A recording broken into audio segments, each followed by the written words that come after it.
Soy Mario Cotrina Montoya, soy audiovisual de carrera, me dedico a lo que es fotografía fija y hacer videos. Actualmente soy organizador de Lima Animal Safe y Anonymous for the Voiceless.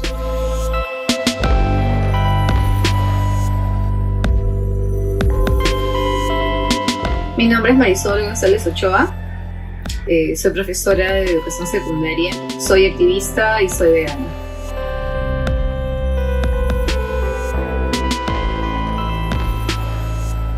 Mi nombre es Ranulfo Raime, soy chef especialista en cocina vegetariana y cocina vegana y también tengo un curso de nutrición y dietética. Yo soy el doctor Luis Felipe Figueroa Gutiérrez, soy médico veterinario activista vegano. Me llamo Gopi o Patricia también.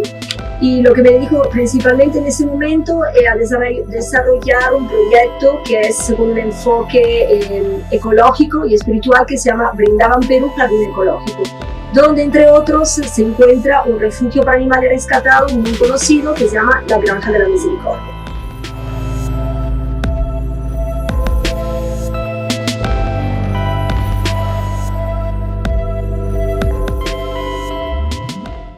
Primero fui vegetariano 6-7 años. Cuando me empecé a vincular con diversas organizaciones, en ese entonces existía Igualdad Animal, posteriormente existió Acción Antiespecista y recuerdo que ese fue mi primer acercamiento con el veganismo en las calles. Posteriormente yo empecé a trabajar mucho con colectivos musicales y ahí ya se hablaba de veganismo, de derechos de animales, y en los conciertos antes era un poco más común, de hecho entre el 2000 y 2004, que existan conciertos con temáticas veganas, ¿no? Y el veganismo explotó en toda Sudamérica, ¿no? Y yo me empecé ahí a concientizar un poco más, de hecho, ¿no? Entonces aprendí un poco más y con el tiempo ya fui forjando un poco más mis procesos, mis cambios, los hice más rápidos y finalmente me hice vegano, pues, ¿no? Ese fue un hecho decisivo, ¿no? Que el activismo en Lima se empezara a gestar y no solo en activismo en las calles, sino también se fue un poco en la música, digamos. A todos nos enseñan en el colegio que ambos tienen sistema nervioso, digestivo, respiratorio, son muy similares, no son muy diferentes entre ellos, ni nosotros de ellos. Entonces me pregunté, es cierto, a los dos les duele, los dos se asustan, ninguno de los dos quiere morir, ni el delfín ni ese jurel. Pero ¿por qué en uno me siento indignada, impotente, triste, molesta? ¿Y por qué en el otro sencillamente digo, bueno, ¿no? Así es la vida? Pero no tiene por qué ser así. Entonces, ese fue el inicio. Me di cuenta que la razón por la que no me conmovía es porque yo sentía que por ser lo que son, por pertenecer a determinada especie, merecían lo que les estaba pasando, sencillamente no tenía por qué importarme. Dije, eso es discriminatorio, ¿no? Diferenciar el trato, diferenciar esto según la especie, según alguna cualidad física, es discriminación por todos lados. Y buscando un poco más en la red, averiguar que ese tipo de discriminación se llama especismo. Y ahí comenzó todo. Tengo una familia vegetariana y yo no era la persona que me veía como vegetariano, como vegano. Tenía mucho rechazo a la comida vegetariana en sí, porque mis padres eran vegetarianos. Y no tenía la mejor concepto de esta comida, porque me gustaba más la carne, el pollo. Yo no me veía realmente como un vegano, con ese concepto no tenía esa conciencia hacia el sufrimiento animal. Crecí en San Bartolo, una playa al sur de la ciudad de Lima. Mis papás son de allá, mis abuelos y tíos también tienen casa allá y estábamos ligados directamente con el mar.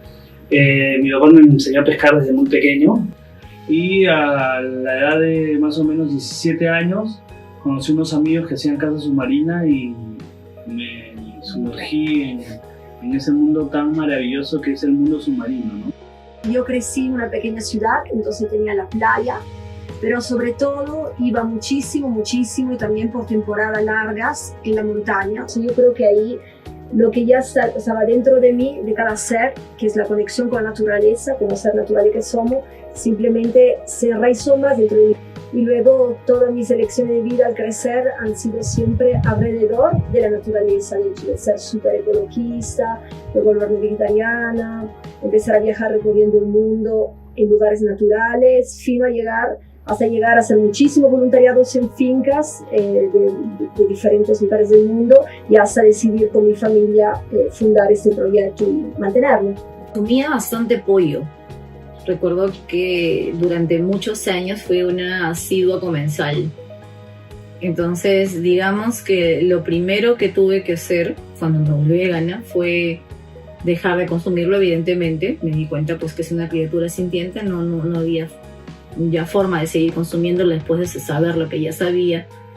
Pero tampoco fue difícil reemplazarlo. Es decir, no lo vi como un reemplazo, porque me di cuenta de que lo que mi cuerpo me pedía eran nutrientes, no alimentos específicos. Usaba bastante la carne de res, el pollo, incluso cuando trabajaba en un restaurante en el centro de Lima nos traían el pollo entero y lo teníamos que desviscerar. Vivimos en un país lleno de costumbres, ¿no?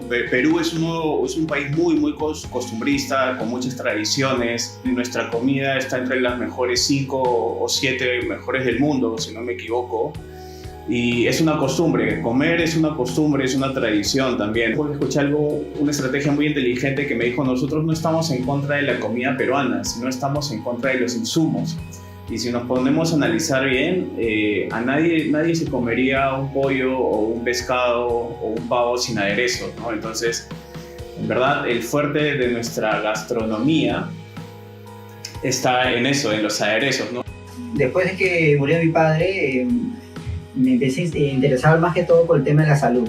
Pero el tema que más me impactó o me pegó, por así decirlo, fue ver en los mataderos lo que pasa, desenmascarar más que todo lo que la industria no muestra, ¿no?, al mundo. Y eso me ayudó bastante a poder plantearme la idea de que se puede vivir un mundo que no haya sufrimiento animal. Simplemente que sentía que los animales sufrían, que yo les estaba haciendo daño. Esto fue la primera razón. Y luego, posteriormente, también me di cuenta que una de las bases del vegetarianismo son razones ecológicas. Estos derechos no están plasmados en la Constitución, sobre todo acá en Latinoamérica, que no se defiende tanto los derechos de los animales, ¿no? Se busca solamente defender ciertos derechos de los animales domésticos, por decir los perros, los gatos, ¿no? Pero hemos obviado el tema de los animales de granja, los animales de consumo masivo. Entonces, por ahí va la reflexión, ¿no? Es un activismo donde visibilizamos a los esclavos, visibilizamos a los que están oprimidos directamente. Por eso también es un activismo difícil y sabemos que no es para cualquiera. Después de casi ya vamos a llegar a la vigilia número 50, sin contar las activaciones que hemos tenido en universidades, sin contar las acciones también que hemos hecho con Anónimos Furdaoles en las calles. Yo creo que en algún momento se va a valorar esto, quizás cuando yo un día ya esté cansado y me tome un par de años para recostarme un rato y descansar. Creo que esto sí va a marcar un precedente y puntualmente ese fue, recuerdo, el motivo por el cual yo me uní, porque yo sabía que en Lima faltaba un precedente que sirva de inspiración para las siguientes generaciones, ¿no? Es importante comenzar a valorar los registros. Es parte de nuestra historia y eso es un jalón de orejas para no repetir otra vez los mismos errores. Fue a partir de una vigilia que empecé a empatizar más. Digamos que mi paso al veganismo se da por un tema de lógica. No lo veía como un acto de compasión, sino de justicia, una especie de deuda moral. Vine a este mundo, yo no se lo pedí a nadie, me trajeron a este mundo, sobreviví en él, viví muchas peripecias, no me podría decir eso, para que al final, a mis cortos 3 años, año y medio, 5 años exagerando, me corten el cuello.